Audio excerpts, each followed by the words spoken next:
On this episode of Building Men, using adversity to motivate and the power of a growth mindset, I have a conversation with Scott Rammage from the Brotherhood of Fatherhood.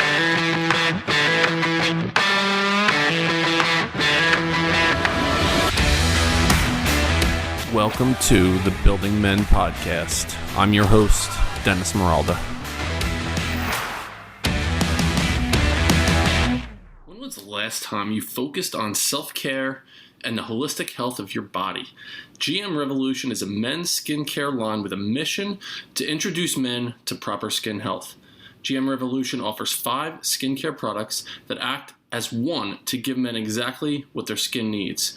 Whether you struggle with acne or you're looking to prevent fine lines, GM Revolution works hard to strengthen your body's largest organ, the skin, to fight as your body's first line of defense against your environment.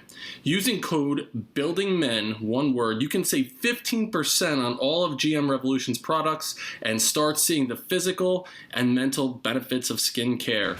GM Revolution encourages you to be the revolution in your own life. Now, back to the Building Men Podcast. Hello and welcome to the Building Men Podcast. My name is Dennis Meralda. Building Men is geared toward helping you become the strongest version of yourself mentally, spiritually, emotionally, and physically. So I did this deep dive recently, and I started following along with the Alpha Hippie. His name is Angelo Cisco, and Angelo, one of the first episodes that I listened to, he had on a gentleman whose name is Scott Rammage, and Scott is the founder or co-founder of the Brotherhood of Fatherhood podcast program, men's group. And I was initially fascinated and then drawn in the direction of this gentleman that I have on as a guest today. There were so many similarities in my journey and Scott's journey that I reached out to Scott. I just did a quick voice note on Instagram. And I said, man, I got to connect with you because 1, I believe in everything that you're doing. And 2, I feel like our missions were kind of separated somewhere at birth and we were just kind of going in the same direction. So Scott, welcome to the Building Men Podcast, my man. I appreciate you being here. Thank you. I really appreciate being invited. It's going to be fun. Absolutely. We have a lot to talk about, Scott. So listening to you on Angelo's podcast, I connected with Angelo and just the way that he can draw an audience in by his cadence, the volume of his voice, you're waiting on what the next thing you're going to hear from him and then from the guest is. And so I listened to the podcast again today. I listened to it once, and let's do it again today just to get some, get to know you again. So you were a former educator. You were a former middle school teacher for, was it 13 years? Yes, sir. Yeah. And so that's where I want to start with. I'm fascinated, your journey to the decision to go into education and to, become a middle school teacher. I believe you got to be a little fucking crazy to teach middle school, right? Yeah. But it's so rewarding. Yeah, absolutely. So rewarding once you're in that realm, right? So how did you kind of get into the idea that you wanted to be a middle school teacher? And then how did you, segue out of that into what you're doing currently? Well, that's a really great question, which makes me really think back on just my journey. I grew up in a family with a dad who started and ran his own business from very young. My parents were business owners and kind of always working that I guess you say grind. And so when I was a junior in high school, everybody started asking me what I was going to do. And I'm like, I have no idea. I don't even care. I'm just enjoying my time.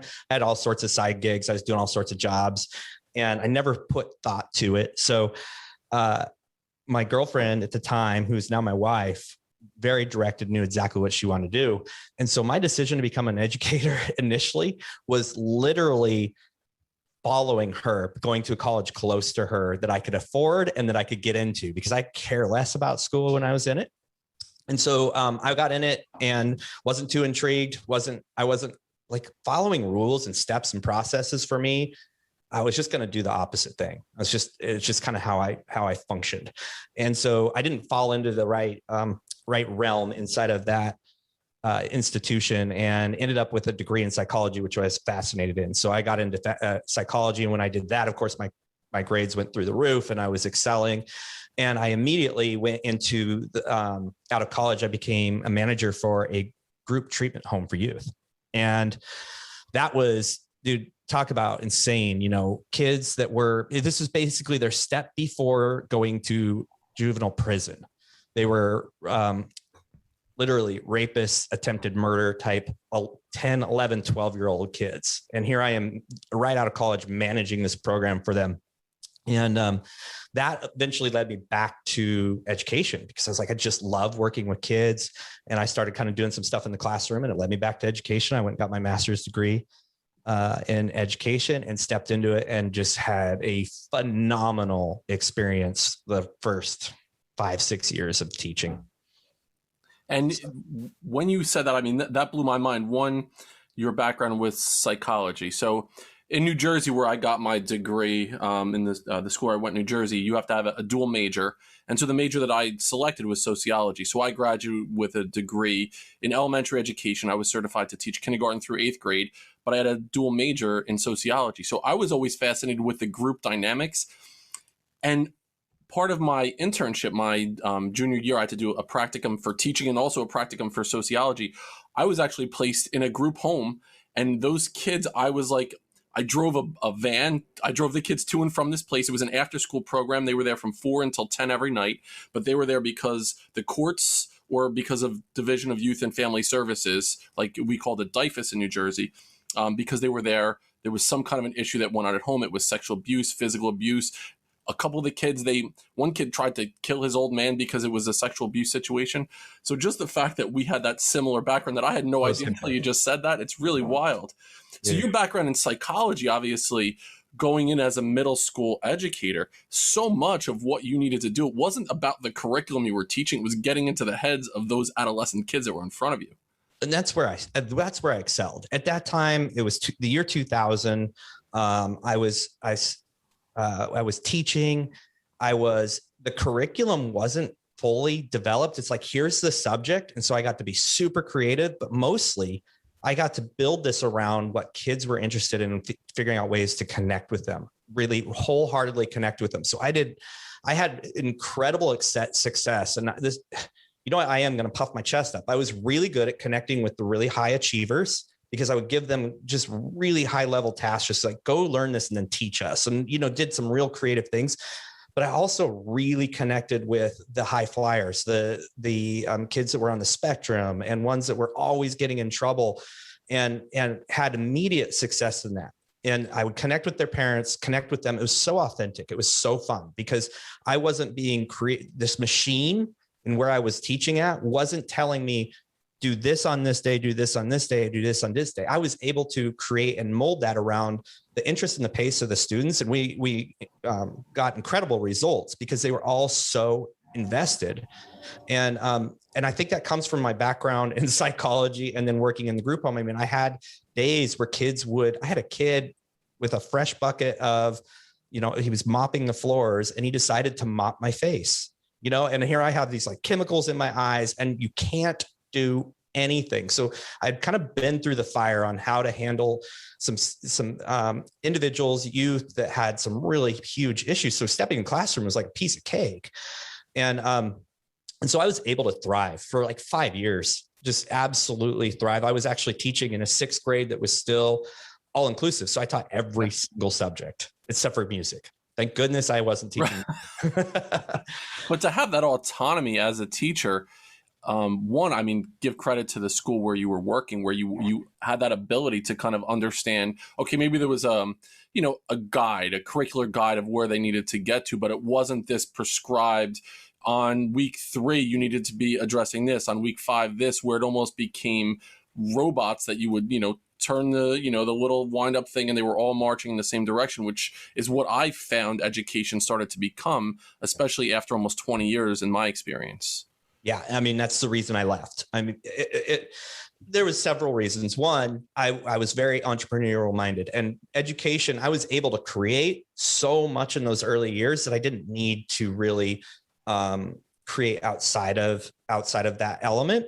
But I was taking kids to the skate park every day, loading my cart up. I was an avid skateboarder. I was skateboarding with them. I was teaching them all these other things. I was very involved. And then as soon as like kind of as the walls started closing in, we got a new principal, the walls started to close in, and my autonomy and my ability to really just play to the students' strengths and interests as that went away, I started to really start to like, I need something more. Like there's no room for growth. Like there's no personal development going on here. And I didn't really understand what that meant. And there's no, like, I don't want to be a principal. For me, I did not want to be an admin, but there was nowhere up. It's like, I'm doing the same thing and the walls are closing in more and more and more and more every day. And my impact on students is becoming less and less and less and less. Right. And then that's when I stepped back into those entrepreneurial roles and started a successful bike shop at that time. And it really kind of just changed how I started interacting in the school environment.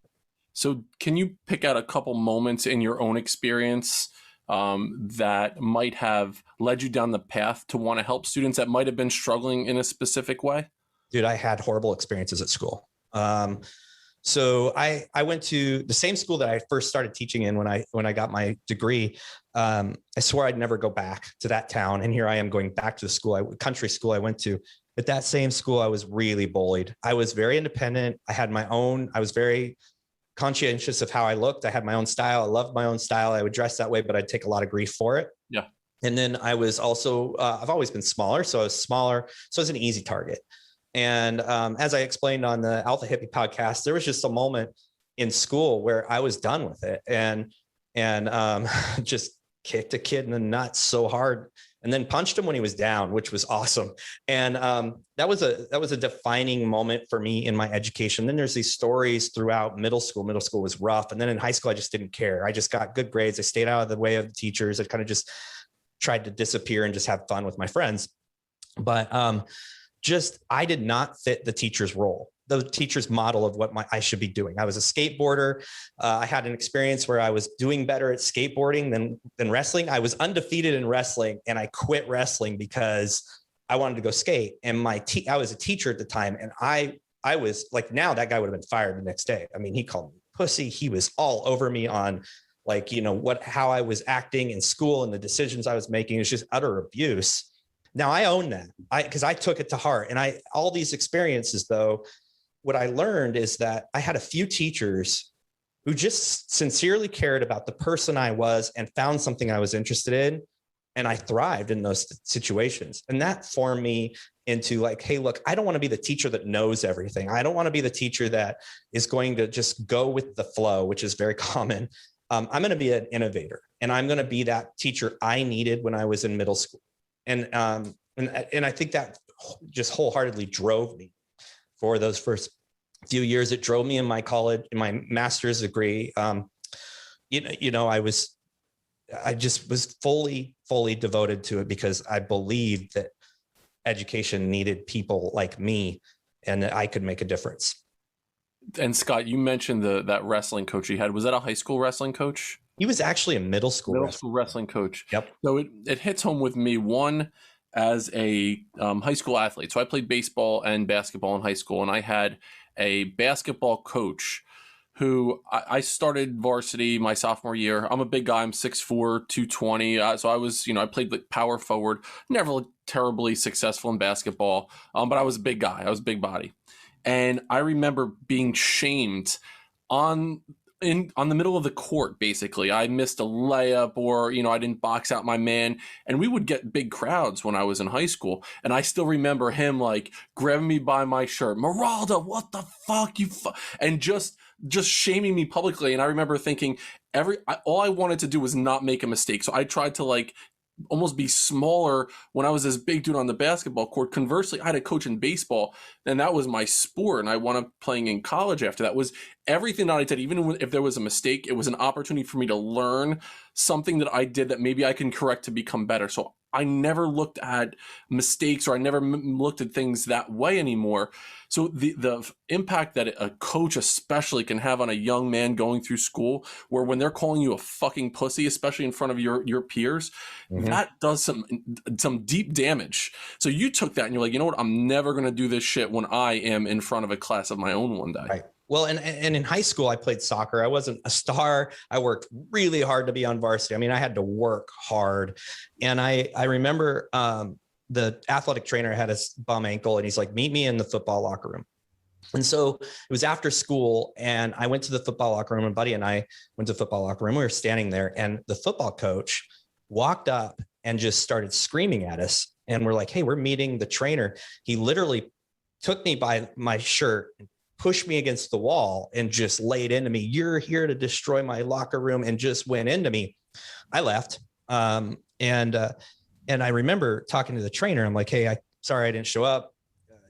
This coach, that was the first time I actually had a teacher stand up or a staff member stand up for me. And that was so incredibly profound, because the next day, that football coach, who was a legend, he came up and apologized to me, and it was like, whoa, this guy who's infallible in the eyes of our town, they're sending him on trips every year. They send him to the Super Bowl on a cruise. I mean, they treated him like a god. He came to me and he apologized because of the impact of one person. And I remember that. And I remember how it helped me also realize that I don't have to be a victim to authority figures. and because I had learned not to be a victim to my peers. I shared that story in the Alpha podcast. I shared it a little bit here. I learned I did not have to be a victim to my peers, but I hadn't figured that out with authority figures yet. I had an amazing relationship with my father and my mother, never had to kind of deal with that. But in that circumstance, I was like, wait a minute, I don't need to be a victim. That was a real pivotal moment. And then I realized that people within a building can make a difference. And so that was just another opportunity for me to be like, this is how I want to be. I want to be that voice. I want to be that person that lifts people up and not break them down. And it is amazing the power that one person can have on the life of not only you as a student, but think of the ripple effect that made on you showing up for other people, knowing that there was that one person who went out on a limb and challenged the fucking mighty whoever he was. Now think about it. I mean, I'm thinking if there was a situation where a coach grabbed a kid and slammed up against the wall, they wouldn't work again. Their career would be over. That would be it. But in our generation, like, I had coaches put their hands on me. Oh, yeah. And coaches would say stuff in front of me that I could never imagine, or even tolerating my own children dealing with someone like that. So what was the moment? Can you pick out that moment where you're like, you know what? Not only am I okay with, standing up and, being able to speak what is in my heart to my peers, but also people that I perceive to be in a higher position, like a superiority type position. Was there a moment where you're like, all right, now I feel confidence that I'm not going to take this shit anymore? I don't know. It took me years and years and years to refine it to a place where it was actually super effective. So I became pretty obviously against those forces. Like when something would come up against me, I was not real strategic about it. I remember training in high school. I was running every day and I was in incredible shape. And my buddy and I, we were out on a super hot summer day. We took our shirts off. We were training to make sure that we were the top ready for the soccer team. We were ready to roll. We're going to be starters. We're going to be, and we were running across a crosswalk in our very small town that was really low income, and pickup truck full of, at that point, I guess just say rednecks were drinking.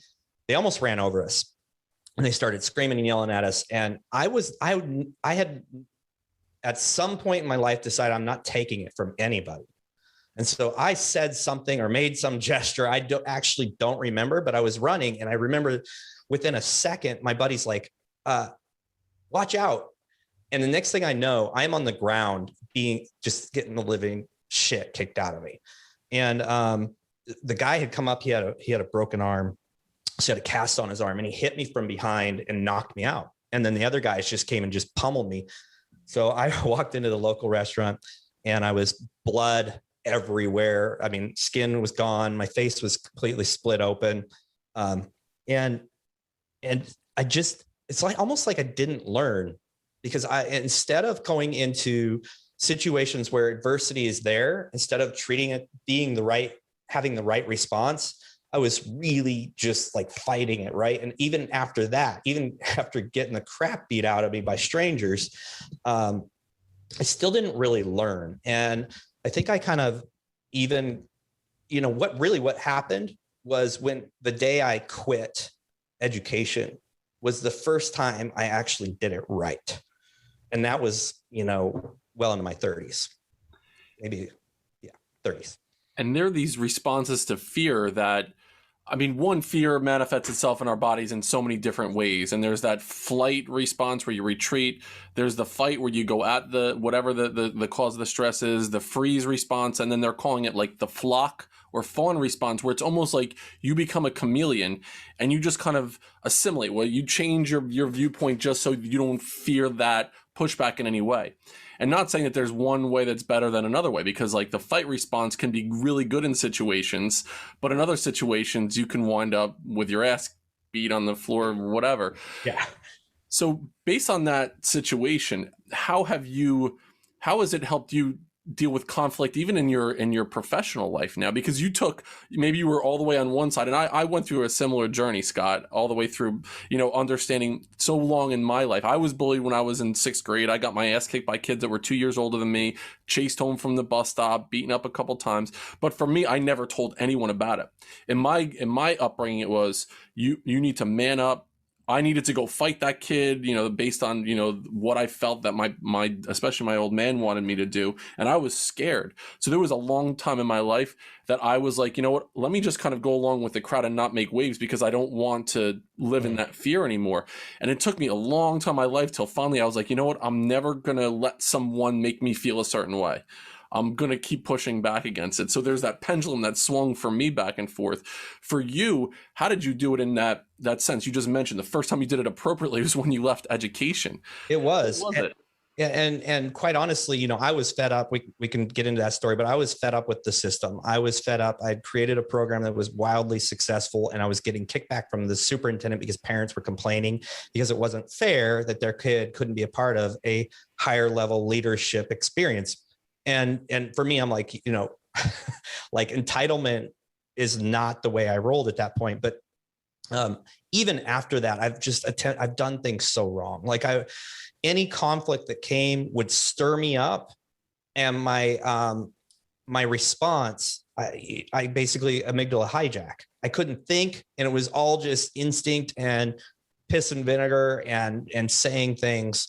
In that situation, as leaving education, I was in the midst of a lot of personal development, a lot of personal growth. And I'm like, look, I'm not going to be involved in a place where mediocrity and entitlement are the name of the game. I am going to put myself in places where growth mindset is enabled, where it is embraced. And this is not it. And for that, I am leaving this. I am never coming back.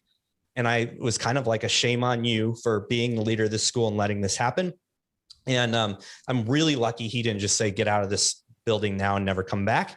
But I know they needed me, and I had a lot of parents on my side. So, I had that. But so even up until 2 years ago, I would get amygdala hijack, where I just had zero. I would get wound up, something hit me, and I would just be off. And I would just dig into that person, an airline attendant telling me something I didn't want to hear, or someone double billing me on something. I would just go into like just attack. And I realized that was hindering my ability to succeed in things. It was 100% like just absolutely slowing me down. And so that's when I really dove into, I'd always fought stoicism, not because like, it just seems so, I can't think of the word. It seems so studious. It seemed too smart for me. And then, so I'm like, I have to be able to handle situations better. And then I really dug into it. And I learned that like all those experiences can be actually opportunities for growth or to improve my circumstances are they are. So as soon as I switched that mindset, I have a picture of Marcus Aurelius behind me and the book, The Obstacles Away, because they were so life-changing in the way that I handle things. And so I've been able to completely switch. And here's the thing is I've always been oppositional because there's a lot of injustice and things that I didn't agree with. But until I embrace that, I'm able to take that opposition and use it as a tool for me. And when that happened, I had a business on my hands that's been wildly successful. I've been able to speak a lot stronger and connect a lot better with people. And I'm just way more at peace. So I had this long journey, but it wasn't until like 45 years old that I figured it out. And I really, truly feel like I am on the path of figuring it out. I'm not there, but I'm so much farther now. And I think my journey started in my 43rd year. I'm 44 now, but it started in that 43rd year. And I believe that I've learned more in the last 12 months of my life than I did the previous 43 years. And the Stoics have taught us a couple things. I mean, one being able to, instead of that initial, ready, fire, aim, to be able to kind of think into situations. Before we started the podcast today, I shared with you that I was in a conversation with someone who his viewpoints were so vehemently opposed to what I believe a man should be. And I'm sitting there like really thinking through, do I want to invite this man into Building Men? Do I want to have him on as a guest and interview him and really, go down this path of entitlement with men are entitled to, certain things where what I believe is not that. I believe that you need to be the best version of you first, and then you need to do good by other people. And that's part of being a man. And so I went through this like stoic journey in my head during this conversation is, do I want to light up this guy right now? Do I want to lay into him? Do I want to have him on as a guest and then really challenge? Finally, I'm like, you know what? With a conversation with my girlfriend, I have a duty to the people that are listening to try to present things in a way that I believe in. So I can't endorse something that is opposed to my own train of thought. And think about Marcus Aurelius. I mean, he was in this leadership position, and still the Meditations is one of my favorite books of all time. I mean, just the way that he communicates, it's really next level shit. And how many years ago was that? It's unbelievable. Yeah. And there's a few things that I really believe strongly in. Is usually, it's to make the hard right decision. Usually, the right decisions are always a lot more resistance. There's a lot more resistance. They're harder to do. It's harder to stand up for something you believe than to just be that chameleon you were talking about earlier. Yeah, it's harder to say something knowing that you're going to get fire back. In the group, just last week, I made a post that says shit happens. Your response is your responsibility. And I'm like, the whole thing was, hey, life sucks at times. It's going to happen to you, but how you respond is what matters. And I got this, you probably saw it. I got this message. This guy's like, this is so negative. How dare you use this language? And I'm like, hey, look. And it was that moment. I'm like, I went back to that. I just erased it and I sent him a nasty message. And so I erased the message, and then I erased my erase because I'm like, no, I need to stand on what I believe. Hey, look, I don't swear that often. Like, in my own opinion, I have an ability to use other adjectives. So for me, it's a level of challenging my brain. Like, because like when I'm really mad, it's really easy to let an F-bomb or two drop. It's an initial response. So I was like, hey, look, like, it's not the language I use all the time, but I feel really strongly about this. And the fact that you are having a problem with this means you just don't get it. And it's cool because I realized that by standing up to the belief, because I believe so wholeheartedly in the way that we respond to things is our responsibility. It has nothing to do with anybody else. It's right here on me. I needed to plant my flag in the ground and be like, no, this is what I believe. I don't care what you say. If you don't like it, like, leave. And there's a lot of freedom in that, and not caring what he thinks and whether he stays in my group or not. I mean, there's 3,500 other men who here's the thing. I have 3,500 men in my Facebook group.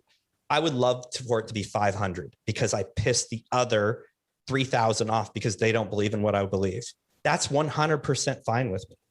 Like, right. I mean, and so I had to come to this place where I don't need to seek the approval of everyone else. And that's been another piece of freedom for me, where I'm like, I don't care what they think. Like, I'm going to succeed because I believe in what I believe in, and I'm going to stake my flag in the ground, and I'm going to live and die by that. And it's so freeing to come to that realization. And I'm in the same way. It took me a long time to get to that spot, but once you're there, it's a very freeing feeling, not really worrying about other people's opinions. I know for me, even with Building Men, the journey that I've been on, a lot of it was I wasn't really able to speak what I believed in because of my affiliations with certain school districts, working as a coach and a consultant. And I know any day I could get a call being like, listen, we don't want you in our school because we heard you on your podcast talking about how you believe education is failing kids right now, which I totally believe in. But for such a long time, I was afraid to say that. Finally, I was like, you know what? I'm going to put it out there. And if people don't agree with it and it impacts me in that way, so be it. At least I'm able to look at myself in the mirror and say, I'm doing that for that specific reason. Yeah. I mean, I have been, I still have family that's in education, and I keep my kids in public education, even though there's some things that just like drive me over the edge. And it's hard. But for me, I really do believe the path of resistance is usually the best path for growing. And I want to raise future adults. I don't want to raise kids. And so I know that by pushing them into this place of apathy, into this place that doesn't support real freedom, it doesn't support really who we're supposed to be. It's just kind of a cog in here. I want you to be a cog in the machine. Go to school, learn to regurgitate the stuff that we want you to regurgitate. Go to college, because college is the next level. We'll indoctrinate you in whatever we want to indoctrinate you. And then you go into a career and you'll be safe and perfect for the rest of your life, which is a bunch of bullshit. It is so wrong. Now, is there people who, if you want to be a doctor or a teacher, if you are adamant, if that is your life vision, then you got to go through those steps. You know, please don't be a doctor and not go to med school. Right. Yeah. Don't work on Right. I just don't believe in the machine. And here's something that I made a realization on the other day. And I don't know if this will rub you wrong as past administrator, but the school machine right now is designed to have teachers become robots. They are there to deliver curriculum in the way that they're told to deliver curriculum. If you change any of it, you are stepping outside your bounds. I remember hours and hours and hours and hours of staff meetings and development days. They were never, ever based on how you become a better person and how you connect with your students better. Never. It was all about curriculum and how to do what we want you to do. And in my opinion, it's by design. They do not want teachers thinking for themselves, because then they become me. And then they realize how broken the system is. It's such a system. I'm speaking in generalization. I hope I don't get you in trouble. It's such it's all out. Say whatever you want to say. Okay. Yeah. It is a system designed to build people, apathetic adults who rely on a paycheck, a consistent paycheck, and want to just walk through the system, and to make kids exactly what we want them to be, so they fit into this big machine. And I don't think everybody thinks of it that way, but they're part of it, so they don't see it. But I also, I feel so strongly about it. But I also feel like my kids need to go through it so I can talk them through it, and they see it. And like, if they want to go to college, I'm going to fully support them. If they want to build a business, I want to fully support them. You know, I'm going to have their back, because like I said, I'm not here to create a robot. I'm not here to raise a kid, which we have tons of adult kids right now. That's a problem in our country. Hey, by the way, unemployment is going to pay you more than working. And it's like, ooh, I can be a kid and stay at home and make more than I would working. And what do we have ourselves right now? We have a massive we don't have a workforce. There's no workforce right now because they're getting paid more to work at home. I'm going off on a tangent here. My dad knows an owner of a lumber mill, and he's extremely successful. Well, right now, lumber prices are through the roof, right? And he's like, so my dad went, got some lumber from him, they fresh cut it. They do it per order. And my dad's like, hey, how are things going? He's like, I sell what I sell for $2. The supply store now is selling for over 50 for the exact same thing. He goes, but the problem right now is I can now skyrocket. I have to skyrocket my prices because I can only run a half-day shift because everybody is at home because they're making more on unemployment than they make with me. He said, they all love work. They all have come to me and said, we love working for you. As soon as our checks from unemployment are lower than what we make for you, we'll come back. Wow. And I'm like going, this is the machine that I hate so much. And I will do anything to keep my kids out of that machine. And I think,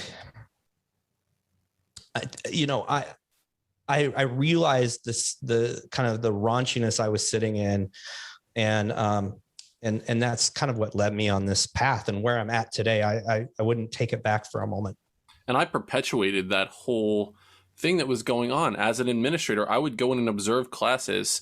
I would observe teachers, and administrators had the idea of like, listen, this teacher is maybe substandard. We need you to put the pressure on this teacher to turn up the heat because we need to start a paper trail to get rid of them. Those conversations absolutely happened behind the scenes in every single school district where I worked. The other thing is that it was like a checklist of, to be a good teacher, you needed within the first 5 minutes to address the lesson objective. You needed to circulate around the room a certain number of times. The standards on your lessons plan needed to match up in this specific order. It was this way where they were robots. And anybody who thought a little bit outside or did something that maybe didn't align with Charlotte Danielson, who was this guru in education, or McCrell or Strong, the people that created the observation instruments, then it became like that teacher was a wild card, and we needed to again turn up the heat to get rid of them in some way. So it did. And think about it, we were creating students because that's the teachers that were in front of them, because they were scared for their own jobs. They weren't allowed to think outside of that box. And I'm in the same spot. I left a 6-figure job I needed to coast along for another 12 years to get this pension that I could have been sitting pretty, but I couldn't do it anymore, Scott. I couldn't do it. So the fact that we kind of have that similar journey as well, I felt the same way. And did you get massive pressure? I remember the last day I taught, I had multiple people come up to me, but I had one guy come up to me. He was a career educator, and he really fought with me because he wanted to be the top dog. And, my program was going ballistic, and it was hard to get into it. And kids were knocking the doors down, and became a popularity contest. And he came up to me the last day, and he's having really nice conversations with me. He goes, you're just stupid. I'm like, why is that? He goes, you're leaving an amazing job and you're never going to make it. And I was like, dude, in the last 6 months, I've tripled my income outside of teaching while I'm teaching. And you're telling me I'm crazy? And I'm just like, hey, have a good year. Yeah. Later. But that was the message over and over and over. My confidence, my success drove other teachers crazy. So did you get that narrative when you left? Like, you're crazy, you're leaving a perfect job? I want to say there wasn't one person at the time in my life that said you're doing this for the right reasons, or you're making a good decision. I got out of there, and for a year, I was doing a lot. I was busy. I was working with school districts. I was training. I was coaching. I was consulting. I was speaking at larger conferences, doing professional development. But then with COVID, it's like everything shut down. And so now I bet on myself, and it was like, okay, I went through this period where what's going on? Plus, I'm going through a divorce at that time, and my ex was carrying the benefits. And now I'm like, whoa, you blew it, dude. Like I had a lot of come to Jesus moments where I'm like, I can't believe that I left. And I scrambled trying to get back into education at that time. And every door was closed because I left after 20 years, 15 as an administrator. And now I'm trying to get back in after a year. It looked really, really bad on my resume. Right. But at that moment, I was like, you know what? I did this for a reason. I need to continue to push my chips in and gamble on myself, because it's about that purpose. It's not the security. I need to be able to gamble on me. So that's what it ultimately became. I believe in what I'm doing, and I'm going to keep going full force forward in that direction. Right. Yeah. It's scary. So it's really scary. I'm so interested. I mean, I definitely want to move towards the Brotherhood of Fatherhood idea and how that came to be. But before I do, obviously you mentioned you have a good relationship with your parents and your father in particular. And he was a grinder, and I can connect in that way as well. My father, he started his own business when he was maybe 21 years old. He was a blue collar worker, a painter. He still does that. He's 69 years old and he still works, 3 or 4 days a week. I think a lot of his identity was based on that. I'm going to work, I'm going to provide for my family. So I'm curious, in what lessons about masculinity did you learn from your father growing up? Oh man, that's an awesome question. I learned that we can be self-sufficient. I learned that the true role of a masculine man is having your values in order and following them. I learned that the true role of a man is serving your wife. Like, we talk about like male and female roles in the family. I'm not talking about that. I'm just talking about like, this is the person you chose to be with. And he was just, through the ups and downs and all the craziness, he would come home from long hours of work and he would put everything aside and pay attention to my mom and my brother or my sister and I. And so he valued those things so much that he would put everything aside.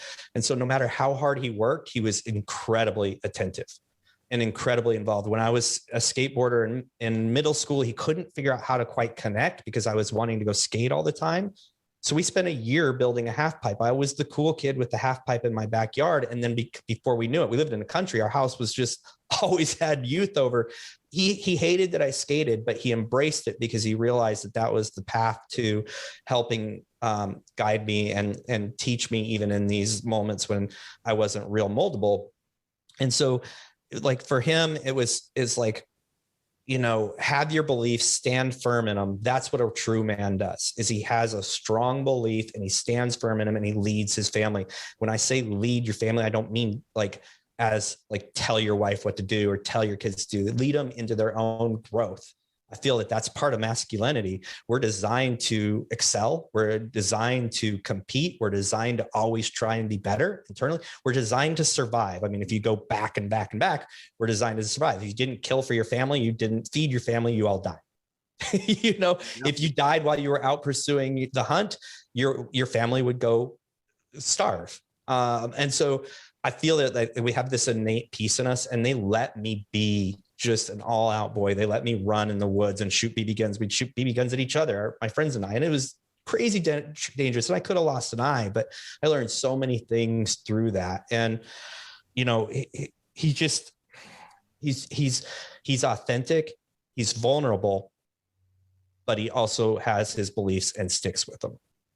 So you talk a lot about this value ladder that you have in your life, and that kind of drives you, how you show up in every relationship, how you are as a man. So tell us a little bit about what that means. What is your value ladder? So ladder, there's the top rung things. You could call it as pyramid. You could call it whatever you want, but I have things that are important to me. And first is my faith. And yes, people don't understand that that's before my wife and my kids, but that's okay. That's for me. So like in everything I do every day, the first thing I do is address those things that are in my value ladder. So I've got faith. Then I have my wife, and this bucks a lot of men, but I just look, you've been through a divorce. You had probably a long period of moving apart from each other. And I think that's avoidable if we have the right things in place. Now there are two players. So, right. We can do our role, but for me, my wife becomes before my kids because I chose her before I had kids. And so I will do and act in everything to make sure that things happen in those orders. My kids are next. And then comes things like fitness and finances and, all the other things.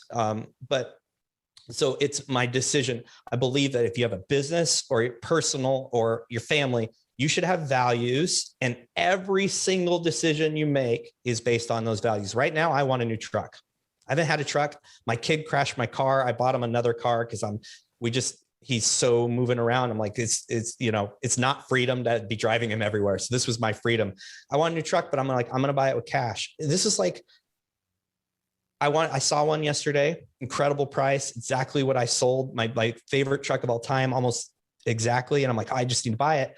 But my values came into play. Okay, having cash for that and paying with cash is a value that I've decided to put in place. And so that drove the decision. It doesn't matter how good a deal it is. It doesn't matter. Does not lie within my values. So when you have your values in order and they're written down and they're absolute and you speak them over and over again and everyone around you knows what they are, you will make massive gains in your life. So that's my value ladder. It's just making sure that everything has an order and then I make decisions based on that order.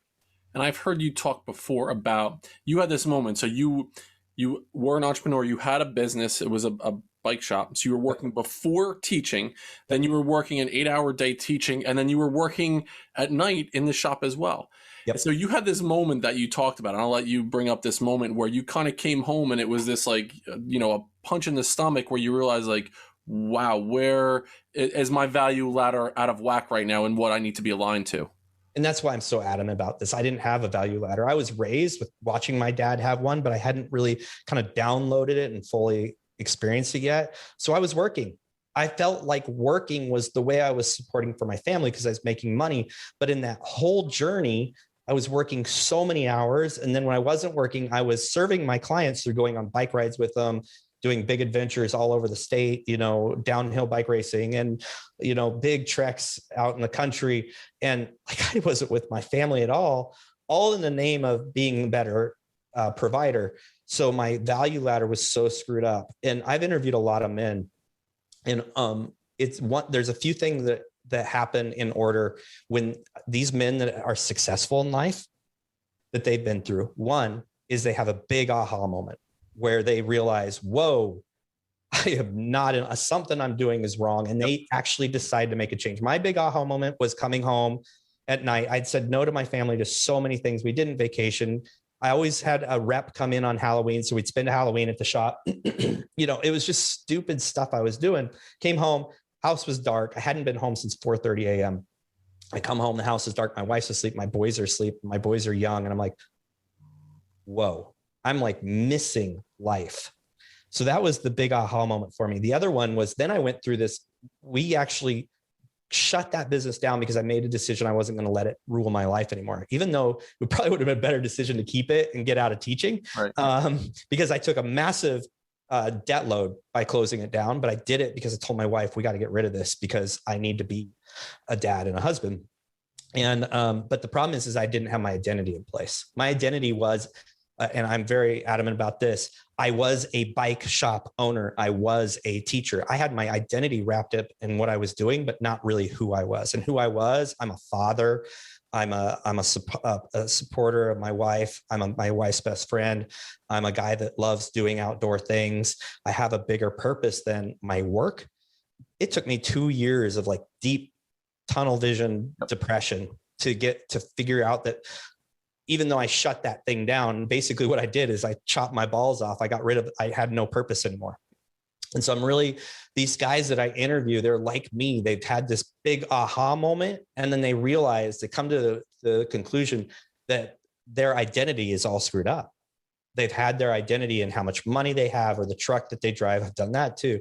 Or the hobby they're involved in. That's why so many men are so focused on the sports or so focused on their career because they've misaligned their identity and they don't know how else to act. And so once I had those two things figured out, and then I kind of got everything else, my own thought process into control, everything started to click. I had a business grow out of nothing and become, almost an overnight success. And a Brotherhood of Fatherhood came to fruition. And I started connecting with incredible men. So those things are just so near and dear to me because I see young guys dealing with this all the time. And I'm like, I want to help them not go through the pain, financial, marital, fatherhood, all those sufferings that I went through. If I can reduce that experience for men and get them closer to their identity earlier on, I'm super happy. Absolutely. And think about this, to your point, you could interview, 1,000 men and you ask them to tell me something about yourself. I want to say a vast majority of them would start with what they do. They would start with what their profession is, because that's so many men, we're tied to what we do, not who we are internally. So I can tell you the exact date where I had that moment. It was April 21st of 2020 where I had that date where I was like, I looked at myself and said, I am not okay with this right now. Right. And there's these paths that divergent of woods, and I needed to take the path of more resistance moving forward. But that's a thing that, when you find it, even though people are telling you it's not the right decision, once you believe it yourself, it all kind of, it starts to work out, even though it's rough. And like you mentioned, it's more important to go through that rough path. It's more important to go through the rough shit because you learn so much about yourself and what you're capable of doing throughout that journey. You do. And one thing I talk about this comfort continuum. The further away you are from comfort, the more success you're going to have. There's just no way around it. If you find yourself comfortable in a place, you have become stagnant. And being stagnant is it's the opposite of growth. So when I started to really embrace discomfort, when I started to be okay with physical discomfort, financial discomfort, like learning, being vulnerable, like we're all vulnerable, but expressing my vulnerability, sharing those vulnerabilities. When I stepped into that discomfort is when things started to click. Yep. And starting the Brotherhood of Fatherhood, group, that tribe together. Tell us a little bit about how, one, you made the decision to do that, and then tell us about what it is, a little bit about what that group does and what they're about. So I'd moved to Texas 6 years ago, and I came from a small town. The only time I wasn't in that small town is when I was off at college or grad school. And so I had always kind of had this default tribe, and I moved to Texas and just figured I was just going to have people to be with and enjoy. But then I realized that was all based on work. And that was not how I wanted to have a tribe. And so I was incredibly frustrated. I started listening to all these men, Ryan Mickler was really, really a strong voice in my head. And I thought about following, getting involved in his things and following, but have never been a follower. And so I was incredibly frustrated. I had no tribe of men. I was really disheartened by the guys that I had been around. No offense to them. They just weren't in a growth period in their life. And I had this internal angst, and it was just crazy. It was crazy. I was so frustrated. And I made really great friends with Josh Price, the co-founder.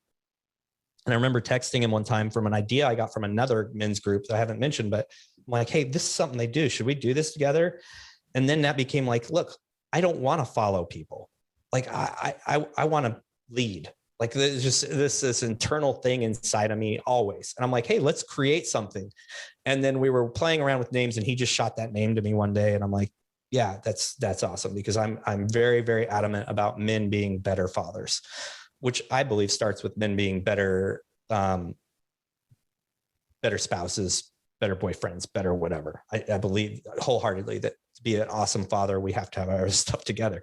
And so I was kind of following this manliness stuff, this masculinity stuff. I was whole lockstep into it, but I didn't want to follow. So we created the Brotherhood of Fatherhood without really a vision of what that was going to be. But we realized that within 2 weeks of kind of opening the group up, there was 2,000 men in there. And we realized that there are men out there looking for a tribe. And so we created it. And the podcast was born out of that. Actually, our business was actually born out of a need that we had doing our podcast. And then we've just kind of cultivated this brotherhood as it is. And I try to just relay information that I think will help men grow, and we try to challenge them.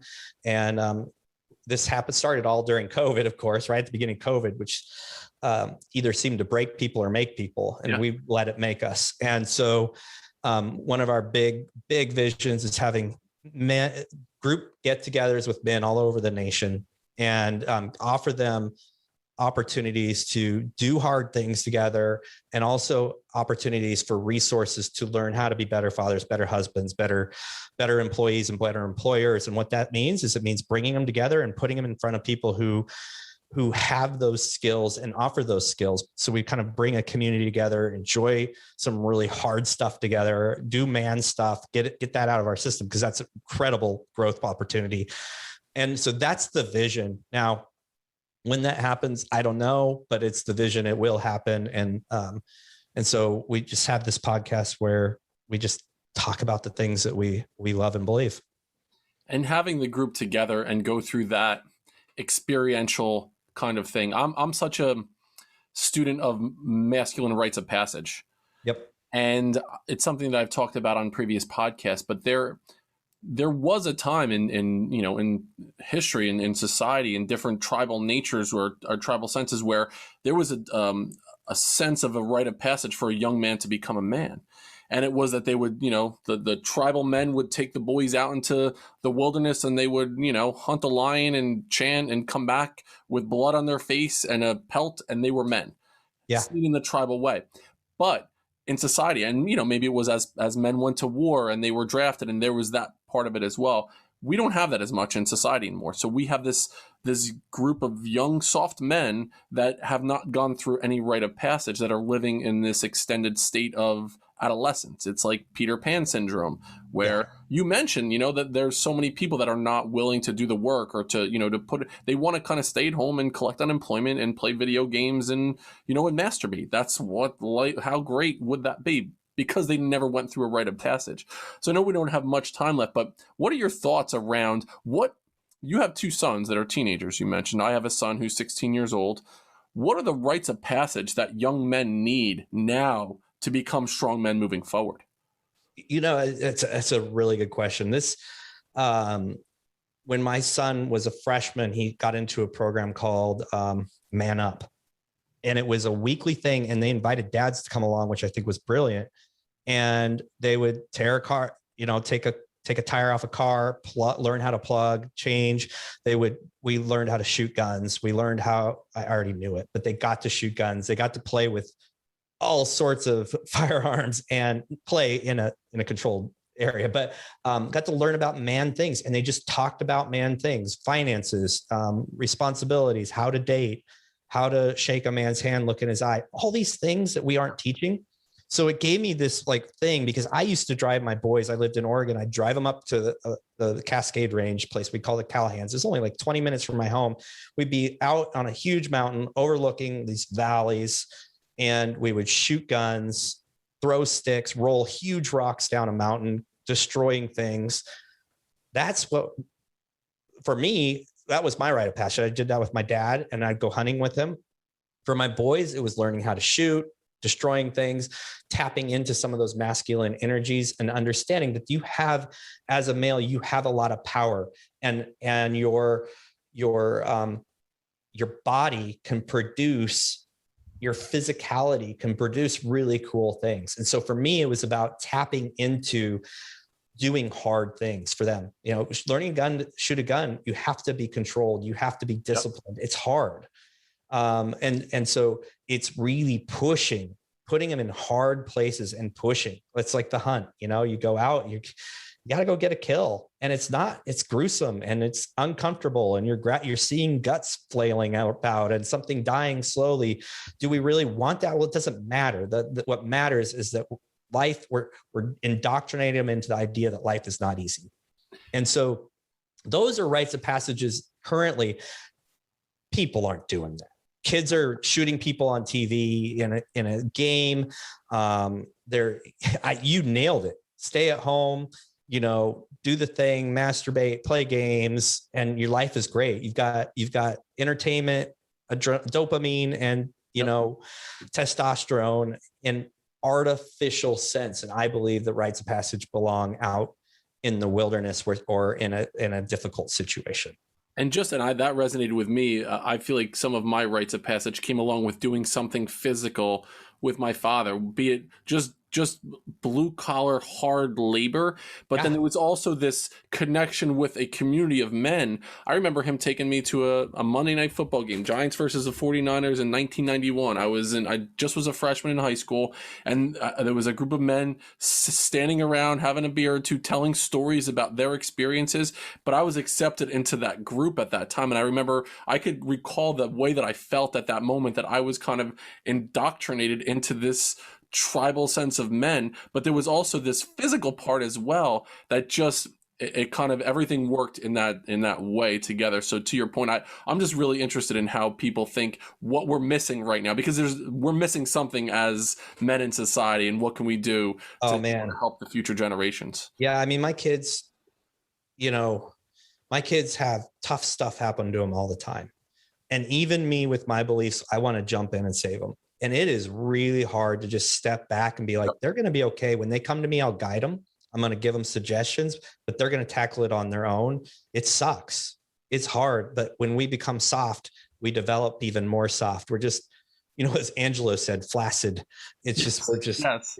And look, those, I ask for challenges to come to my boys, because I know that they're in situations where the only challenges are, someone doesn't like them or they say something rude. They're just stupid middle school things. I want them to be physically challenged. I want them to be emotionally and mentally challenged, because I know that that's going to grow resistance and grow fortitude and make them men who then can pass that along to their kids. And again, it's refocusing the mindset of I'm raising a kid to I'm raising a future adult. Like if you really embrace that, that's when you step up and you're like, okay, how would I want them to handle this as an adult? Are they going to have this kind of support? Is someone going to swoop in and save them? No, no, and no. And it's true. And so often, and as an educator, especially dealing with, it could be people in an affluent area where the go-to is parents would come in and argue a point and the administration would, bow down because the parents were the ones that they needed to make happy pretty much. So the kids didn't learn that resiliency. And I believe strongly in rites of passage come along with dissonance. It could be cognitive dissonance. It could be physical dissonance, emotional, spiritual, whatever it is, where you have to challenge it, has to shake it up in there. And you have to figure out how you believe and how you're going to, rise and be resilient in the future. So I believe in everything that you're doing, Scott. I love your journey. And the funny thing is when COVID happened and I was trying to reinvent myself, one of the programs, I just wrote a 12-week course. I just said, I maybe do an online course. I call it the Brotherhood of Fathers. I was like, I would love to be able to talk to, and I did like a week of, a video a week. Like I created this in my mind. So once I saw you were doing this, I was like, it has to be. I need to talk to this man in some way, shape, or form. I had no idea that you had already started this group, so I'm along for the journey. If you put the S word out there and somebody doesn't like it, I commented back, "Good shit, Scott. Way to go there." I love it. Yeah. Well, another thought to any other men kind of thinking the same thing. Where I've seen real growth is, we've got the alpha hippie guys doing their thing, their messages around masculinity and kind of owning up to who you are and getting through all the stuff that you need to get through to really seek your full potential. And then there's you and there's multiple guys. I think some people are like, well, why are you talking with them? They have kind of the same goal. I'm like, exactly. Yes. Like we got to get rid of this mindset of fear of loss, or someone else is going to steal our idea. We need to have a mindset of abundance. There's millions and millions of men out there that have to hear. So the more of us there are who can band together and really kind of come together with a common theme. And then, hey, if, we got a coach that's coaching something, or we've got a course like Brotherhood of Fathers or whatever it is. Like I'm going to stand on the mountaintop and say, you guys dig into this because you need it. And so it's really cool when other guys doing very similar things reach out. I'm like, open arms. Yes, let's chat. Let's use each other to share our words. So I really love the opportunity. Absolutely. And what we're doing is collectively creating an idea around authentic, positive masculinity. It doesn't have to be, toxic in any way, shape, or form. No. We're there to empower each other.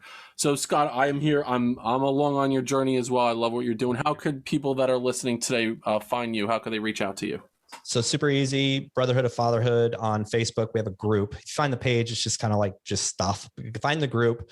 You can email me or message me through Facebook. And my email is Scott@BrotherhoodFatherhood because of was taken. And then we're on Instagram and everywhere else. So yeah. And if somebody's got a story to tell, I want to hear them too. So I'd love for people to reach out. Absolutely. Scott, thanks so much. Truly appreciate it. Look, I'll have you on in a couple months as well. We'll see where we are in this journey. We got a lot more to talk about. That's a service, my man. All right. And all right. Well, thank you very much for being here, and we will see you next time on Building Men.